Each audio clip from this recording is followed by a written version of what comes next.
Mr. Blumenfeld would like to change his schedule and start with his most general topic first, religion in America's intellectual history.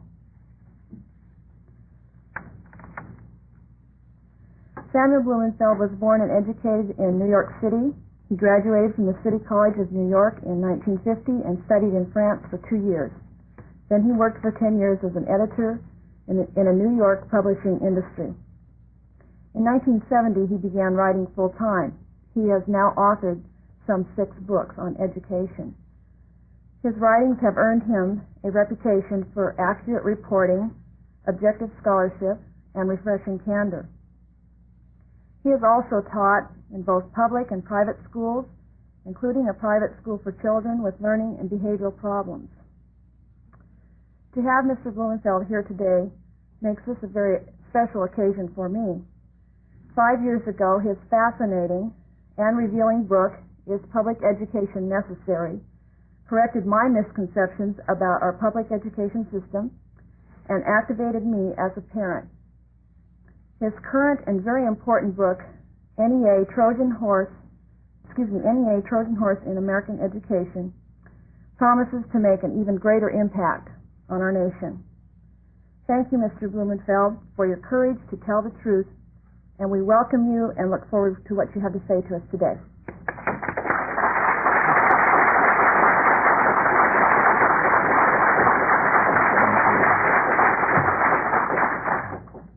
Thank you, Colleen, very much. It's a great pleasure indeed to be here and to see so many wonderful, eager young people interested in this particular subject at certainly a turning point in our nation's history. And all of us are going to be facing very, very difficult days ahead because obviously we are going to confront the establishment on a very wide front, and I don't know how bloody it's going to be. But certainly, judging from what we heard last night concerning what's happening in the Washington State Legislature and the passage of this homeschooling bill, which is imminent, the governor seems to be hesitating in signing it. There is a confrontation in the making, and it's going to become necessary for homeschoolers certainly to organize and to let it be known that the parents are reasserting their unalienable right to educate their children without interference from the state. This is an unalienable right that was given to every parent by the Creator. It existed even before the Declaration of Independence put it down on paper. You cannot take an unalienable right away. And so the parents of America are going to have to reassert that right, not only in the state of Washington, but throughout the nation. The bill, as far as I can see, is simply they're following the guidelines that the NEA has laid down for homeschooling. And of course, you know why they want to control homeschooling, because they're afraid that education is going to get out of their hands. And that's the last thing they want. In 1776, the Founding Fathers wrote our famous Declaration in which they said that all men were created equal and that they are endowed by their Creator with certain unalienable rights, including among these are life, liberty, and the pursuit of happiness. And that the purpose of government is to secure those unalienable rights, not to deprive the citizens of them, not to deny them, but to secure them, to make sure that the citizen can exercise his or her unalienable rights. And this is what we've got to begin telling our public servants. They must never forget that they are public servants, even though they are acting like public masters. You are still paying their salaries. They should be made aware of that occasionally. But apparently the parents of America have been on the defensive too long, and it's going to be very soon time to go on the offensive. Remember, when the Founding Fathers wrote the Declaration of Independence, King George did not hand them their freedom on a silver platter. They went through 6 long years of blood, sweat, and tears before they finally achieved what they had said they wanted in the Declaration. And of course, many paid with their lives. Their homes, their families were ruined. They suffered a great deal just so that we could enjoy those unalienable rights. And of course, the problem in the United States is that too many Christians have been surrendering those rights without a fight, have been literally giving them to the state without even knowing what they were doing. And the state, of course, has been only too happy to take them. You know, it's like taking unalienable rights away from Christians is like taking candy from a baby, in many respects. And it is the few who have stood up and resisted this, as for example in Nebraska, where the difference has been made and where the battle lines have been formed. And of course, so you know, you are here because you realize that, and this battle is going to rage on. So organization is necessary for Christians to reassert parental rights.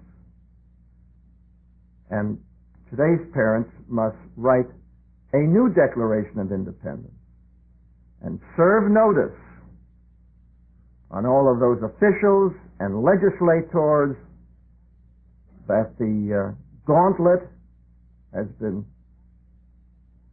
thrown, and there is a war ahead. Because I don't know what you're going to have to do to change the minds of the Washington legislators, but this seems to be the case throughout the country. Some states are more lenient than others, but apparently Washington has decided that it's going to try to stop the Christians and stop the homeschoolers. In any case, getting back to my topic, religion in American intellectual life, of course, as Rush said, you cannot separate religion from education. And our founding fathers knew that very well. In fact, you could, if you want to understand what has happened to religion in America, all you do is have to understand what's happened to education. And we start you could say that American education has really gone through 3 very specific phases. The first one being the Calvinist phase. The Calvinist phase I would date from the founding of the colonies right through perhaps around 1830 or so, when the Calvinist worldview lost its dominant position in the United States. Well, what was the Calvinist worldview? It was based on the idea that, of course, that God was sovereign, that his law was supreme, that life was God-centered, that man was indeed a fallen creature whose only protection lay in his adherence and covenant with the Lord, and that was his only salvation, basically. And the people who came to this country wanted to create basically a Bible commonwealth. That's why the Pilgrims and the Puritans came to the United States. That's why they left England. They were separatists. They wanted to be able to lead the full life that the Bible outlines for them. And so they came to these shores and they created schools. They created Harvard University, as a matter of fact. When the Massachusetts Bay Colony was only 6 years old, they were already in the process of creating a university. These men were highly educated, cultivated men. They knew Latin, they knew Greek, they knew Hebrew, and they brought all of this to the wilderness of New England and began setting up these institutions in the wilderness in order to glorify God. That was the purpose of life for the Calvinists, to glorify God. And so all of education was conducted around that basic concept. And the purpose of Harvard University was to create a learned clergy, a clergy that knew Latin and Greek and Hebrew and could read the scriptures in the original languages. The scriptures were the heart of the community. And each community was dominated by the church. And America was pretty much of a Calvinistic country until well into the 1830s. And of course, you know that the Calvinists in New England were centered mainly around Congregationalism, in New Jersey around Presbyterianism, and there were Calvinist Baptists. There were other denominations, but certainly the Calvinists were the ones who not only created the basic cultural foundation of this nation, but also its political form, its political system. The Declaration of Independence certainly proclaims the origin of man's unalienable rights. They come from the Creator. And of course, the Constitution is a very Calvinist doctrine because it understands human nature. It understands the nature of fallen man and the fact that he cannot be trusted with power. And that is why the Constitution created the separation of powers and broke power up into as many small pieces as possible so that no single individual could ever gain so much power as to overwhelm others. Because it isn't, as the Calvinists believe, it wasn't power that corrupts man, it's man that corrupts power. And whatever man touches, he seems to corrupt. In any case, there's a very big difference between Calvinism and Lutheranism as far as politics go. Let me read to you something that I copied from the 11th edition of the Encyclopedia Britannica on this particular point. The encyclopedia writes, Luther gave little attention to New Testament polity, though he believed and clung passionately to the universal priesthood of all true Christians and rejected the idea of a sacerdotal caste. He had no dream or vision of the church's spiritual independence and prerogative. He was content that ecclesiastical supremacy should be with the civil power, and he believed that the work of the Reformation would in that way be best preserved. While it was different with the reformers outside Germany, they drew their ideas of church polity directly from the New Testament. When the conclusions thus reached by many independent investigators were at length reduced to a system by Calvin in his famous Institutes, it became the definite ideal of church government for all the Reformed in contradistinction to the Lutheran churches. In other words, Calvin held that the church must be independent of the state. His experience was completely different from Luther's because he, of course, was persecuted. He was a Frenchman and fled to Geneva, where he created what would be considered probably the best-known Calvinist political entity that ever existed. But it was his distrust of the state, and of course of the King of France, which he based the need for the church to be independent. And of course, even in the introduction to the Institutes, he comes out and says that if the state requires of you to do anything in disobedience to God's law, you just pay no attention to it.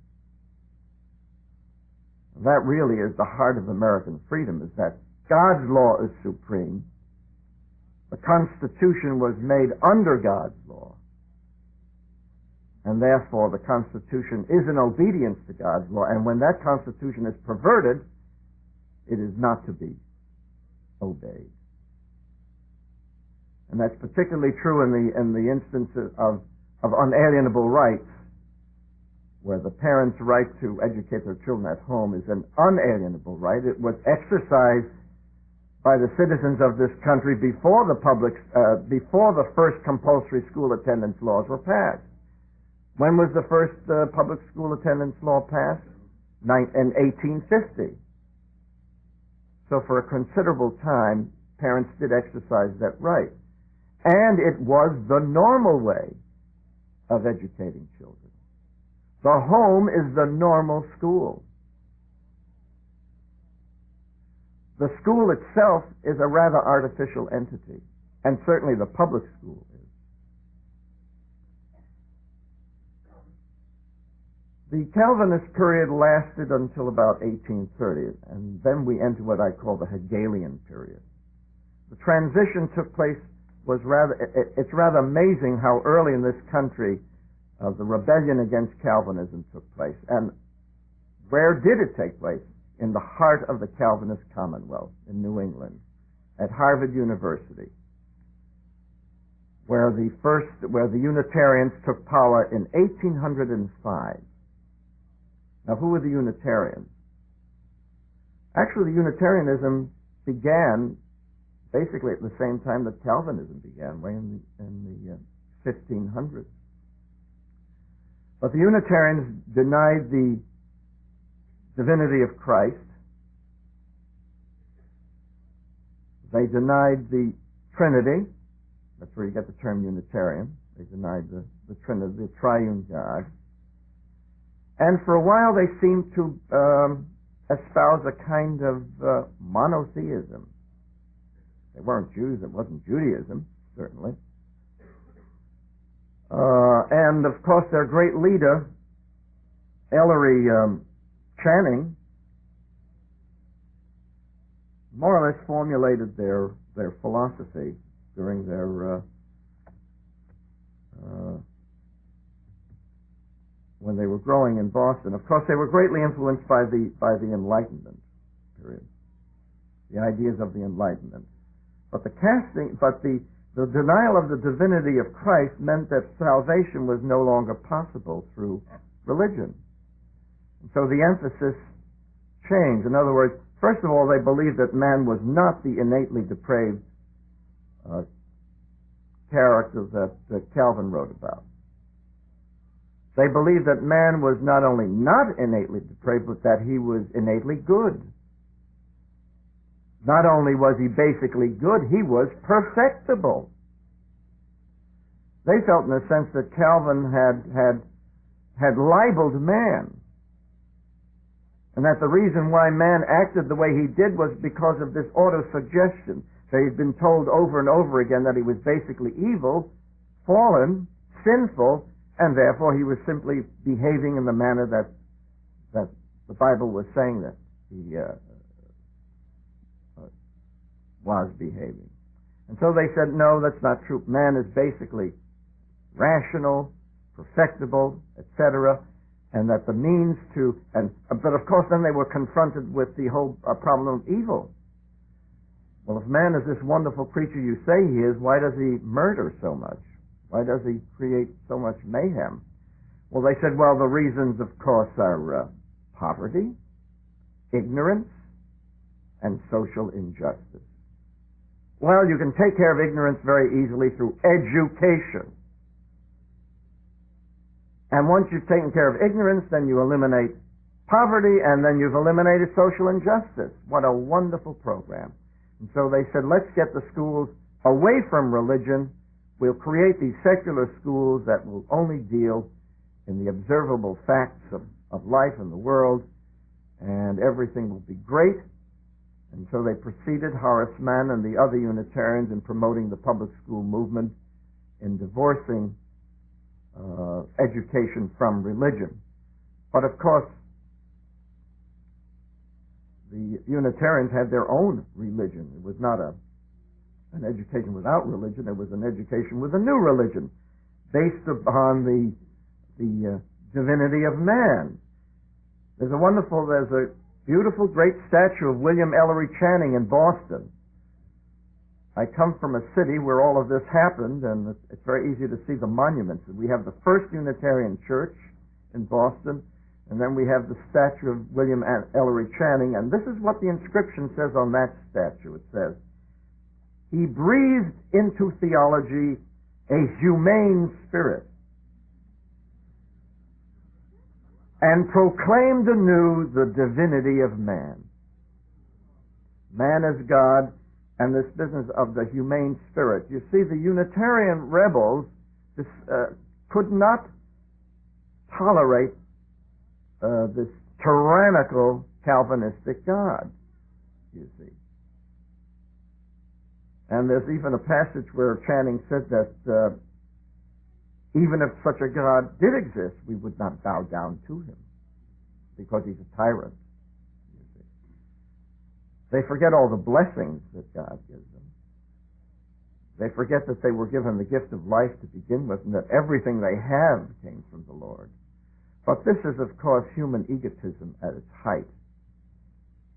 It's amazing that it should have grown up in the Calvinist Commonwealth, but I suppose that was the consequence of their corruption, of their self-corruptibility. And on the statue it also says, "He preached with spiritual power and led a great advance toward the Christian ideals." That's when they began to divorce. That's when they divorced theology from Christianity, and it became a sort of ethical culture, you know. And that's where Christianity begins to lose its covenantal character and becomes a kind of social religion or a religion of ideas, a philosophical religion. But I could not understand Christianity until I read Calvin and realized that Christianity is a covenant religion in which each individual has a personal relationship with God through Jesus Christ. The very same covenant religion that is in the Old Testament, the covenant made by God with Abraham. And Christ simply extended that covenant to the rest of mankind, simply beginning with the Jewish people and then extending it to the Gentile. But it's the covenant idea that makes Christianity what it is. And when you separate the covenant idea, you get into this kind of spiritual, philosophical religion, which fit in very well what was happening in Germany at the time. Now, I call this period the Hegelian period because that is when the philosophy of George Hegel arose in Germany. Well, let me say one other thing. The Calvinist period, of course, is one characterized by a very high standard of literacy. Well, you had to know Greek and Latin and Hebrew as well as English. So, and these were taught right there in the wilderness in many families. Some of you are going to have to learn some Latin and Greek and Hebrew to teach your children at home. Prepare yourselves. Well, as I say, the second period lasting from the 1830s or 40s until really lasted until World War I, the Hegelian period. It was the period in which Hegel's statist idealist philosophy spread throughout the Western world like a malignant spiritual disease, destroying Calvinism in its wake. Calvinism was really the target. Not Lutheranism as much, but Calvinism was certainly the target. Hegel dethrones the Jehovah of the Old Testament and the Christ of the New Testament. In their place, he offered a pantheistic view of the universe in which everything that existed was a somewhat formless God in the process of perfecting himself through a dynamic, endless struggle called the dialectic. I'm sure many of you have heard of the dialectic. In this scheme, man became the highest manifestation of God in the universe, and as one Hegelian American educator put it, man is divinity awaking out of the sleep of infinitely self-expanded being. The dialectic, of course, was this business of Hegel believed that all of the universe was God in the process of perfecting himself. An interesting idea. He said that this process was composed of a thesis, and then an antithesis, and then a clash, a struggle, a violent struggle between the two to create a new synthesis. And this synthesis then became the new thesis with another antithesis, because he was amazed by the contradiction. Contradiction, you see, makes for progress, because you get the clash of contradictions, and then you get a higher stage of development. And according to Hegel, this was the process whereby man was getting better and better. This was the process whereby man was becoming morally better and better. Moral progress was being made. But you can see there's a tremendous amount of violence in that process. It's not a harmonizing process. It's one in which violence and contradiction and struggle becomes really the center of existence. It becomes the very form of history. And of course, when the communists took over that dialectic and threw out the idealism, they had no use for this pantheistic mysticism. They just said it's all matter in motion.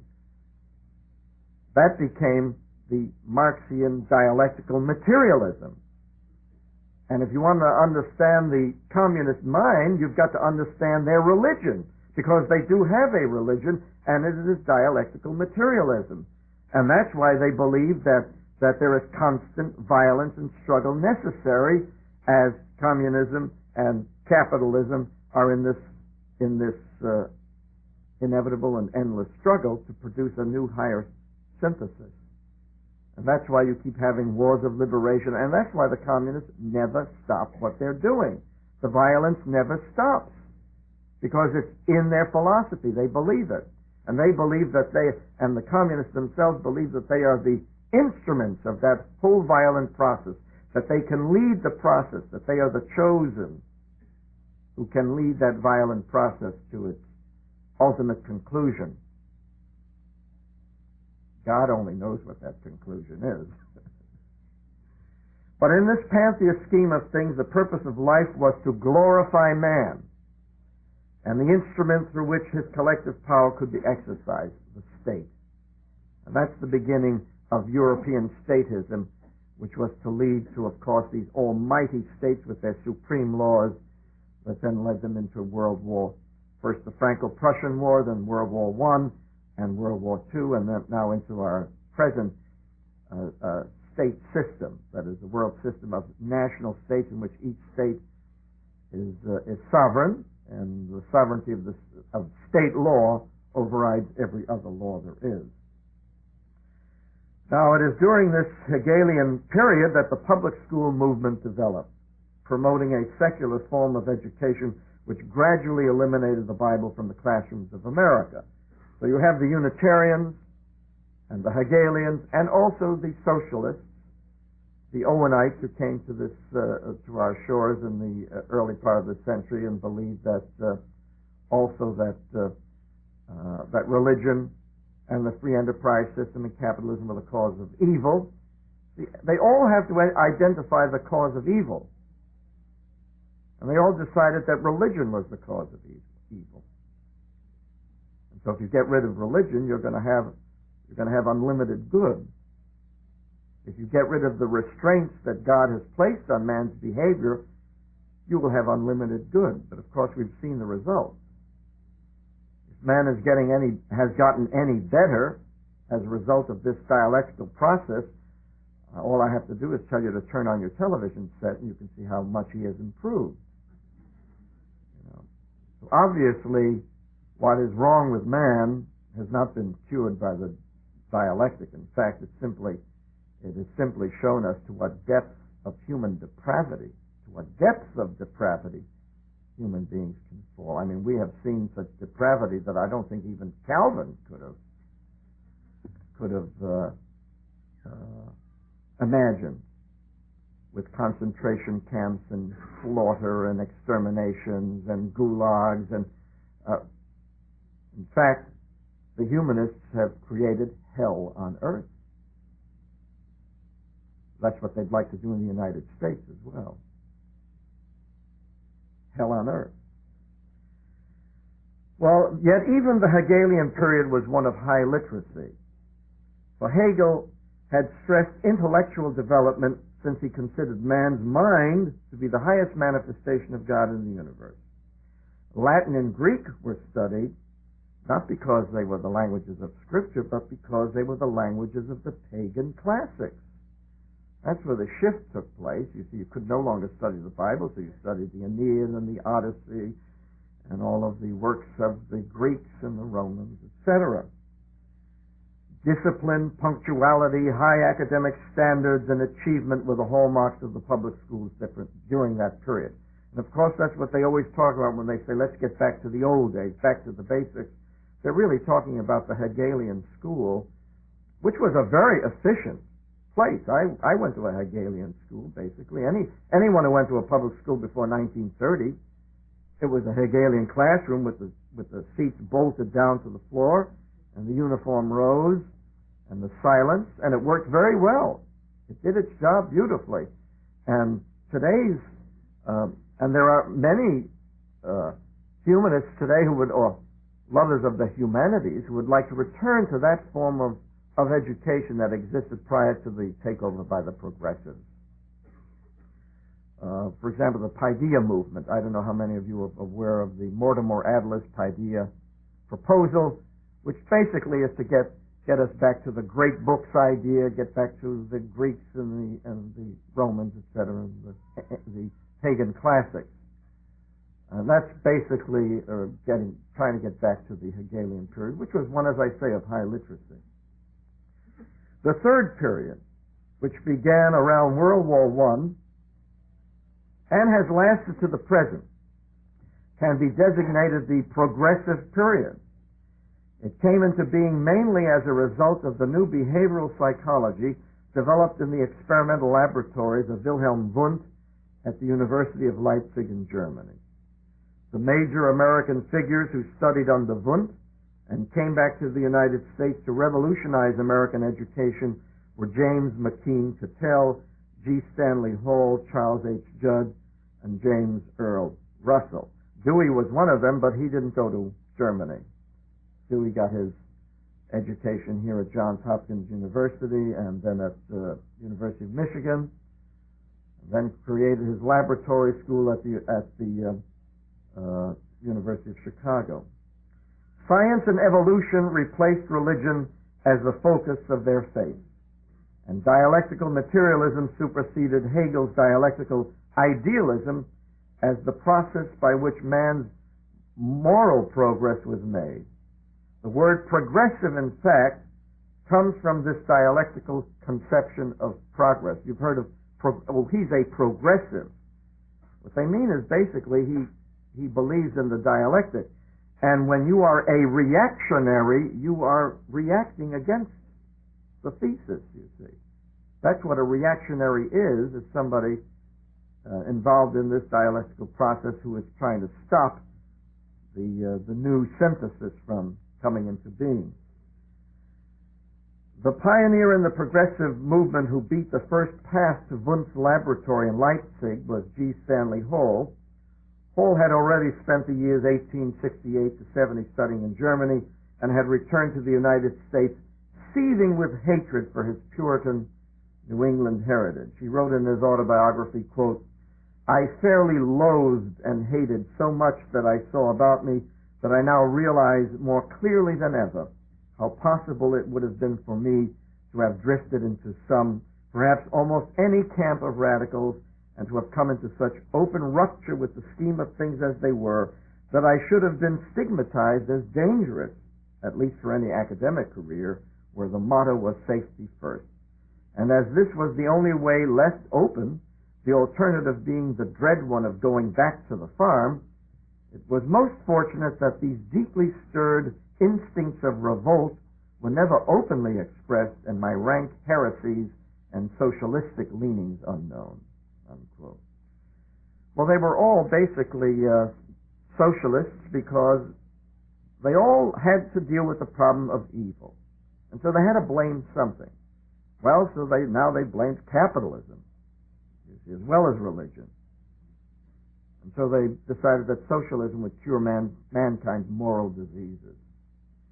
And, of course, they took over the education system. Here, what happened during that period was the marriage between psychology and education. A very important development, which I'm afraid is never mentioned in any of the textbooks.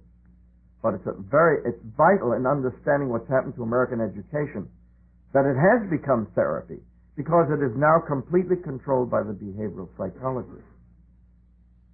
And the behavioral psychologists lifted education to the graduate level. You see, prior to that, even during the Hegelian period, teachers went to normal schools for their training, or to institutes or academies. There was no such thing as a doctor of education. Doctor of what? Education. Harvard didn't produce its first doctor of education until around 1920. It was the behavioral psychologists that created the first graduate schools of education. Columbia University Teachers College, Cubberley's department down at Stanford, the department at the University of Chicago. That's when when the universities began creating their graduate programs in education. Mainly because, and the reason why the psychologists attached themselves to education is because there was no other practical use of behavioral psychology. Really, apart from education, if you got behavioral psychology out of education, there'd be very little practical use for it. Maybe, perhaps examining the behavior of people in supermarkets and that sort of thing, but certainly it would have very little relevance. So the marriage between education and psychology lifted them both up to a new, higher, exalted level in our society, and the foundations came in, poured money into them, and of course today they're all supported by huge federal grants that come into them. But what was the purpose of man's life at that point? You see, at the beginning and during the Calvinist period, it was to glorify God. In the Hegelian period, it was to glorify man. In the progressive period, the purpose of the system is to separate man from God permanently, to blaspheme God, to deny God. You see, in idolizing science, science became their God. Let me just read to you some quotes from Cattell. James McKean Cattell, who is incidentally responsible for starting us on the road to look-say reading, which I will talk about this afternoon. He said, "Science has freed us from superstition and unreason." Their Christian religion was superstition and unreason. "It is in itself the most perfect art and the best religion.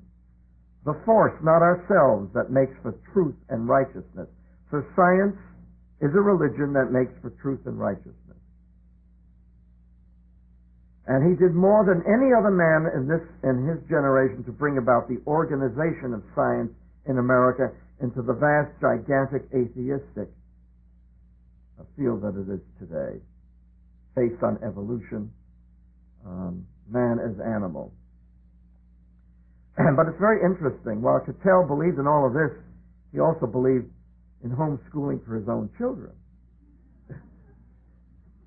Listen to what Thorndike says about him when he died. He says, "Cattell believed in the possibility of a science of education and was on the lookout for educational implications in his experiments on perception, association, and individual differences.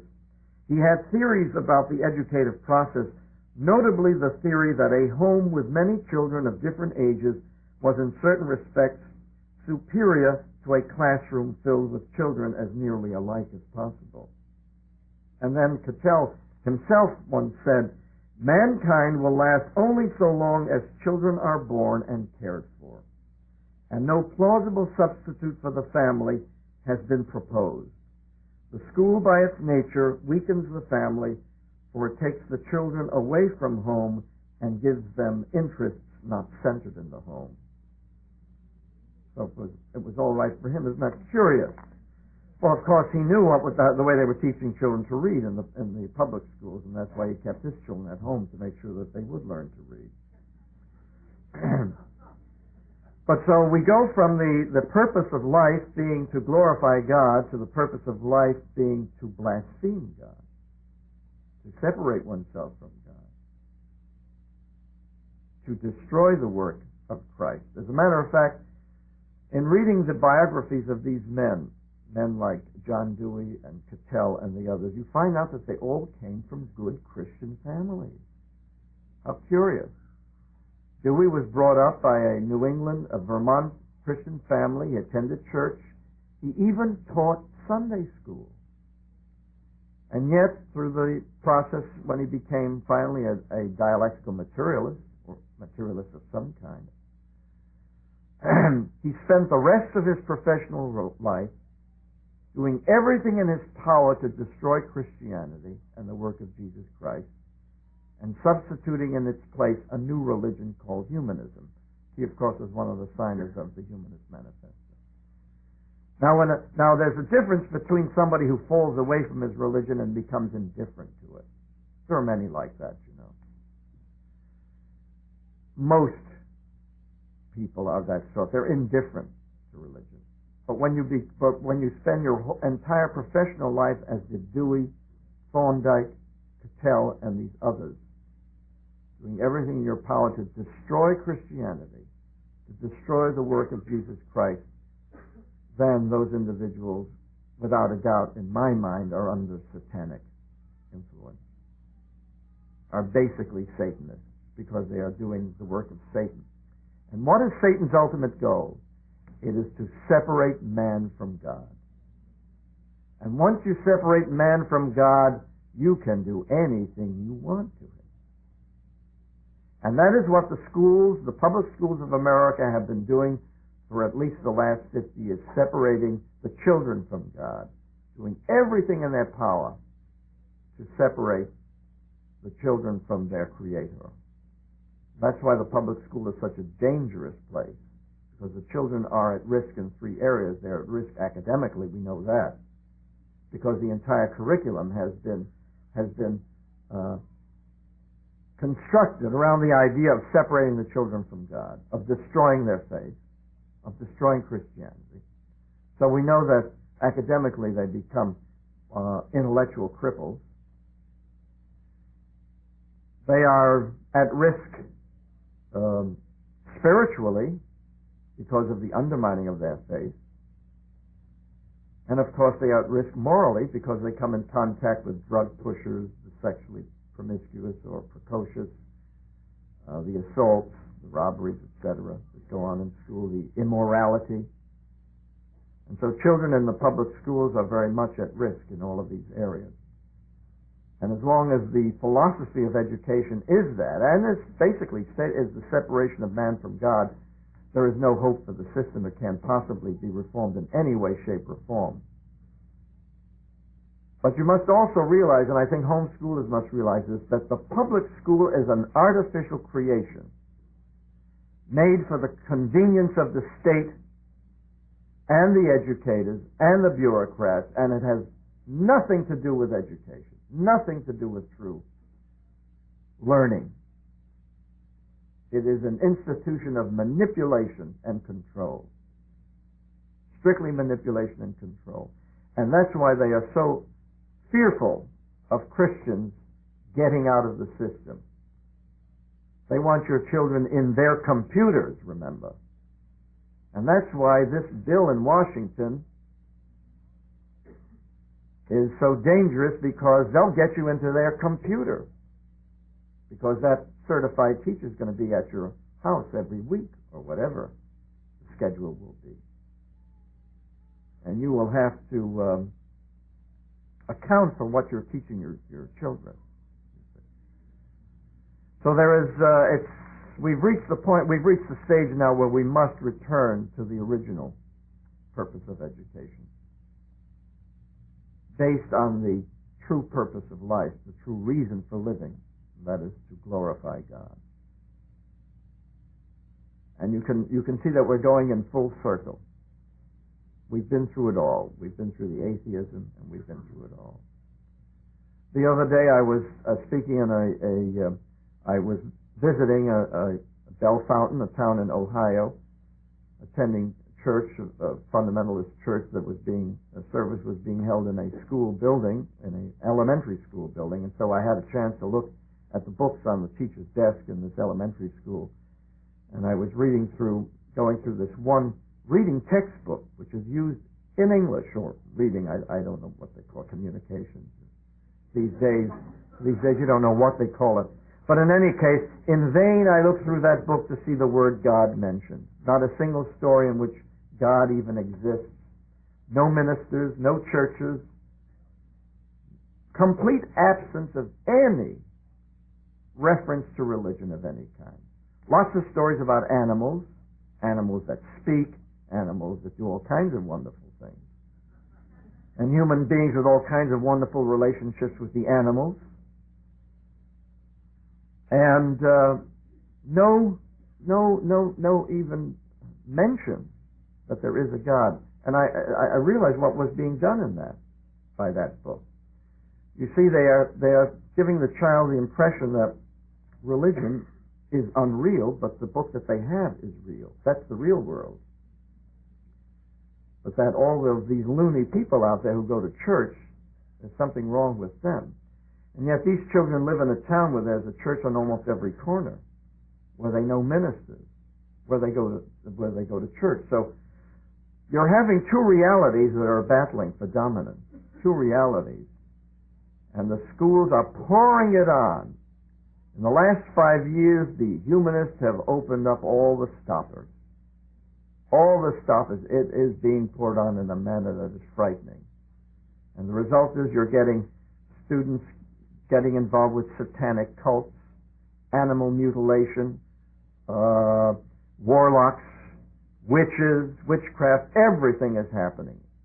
It's really frightening, this epidemic.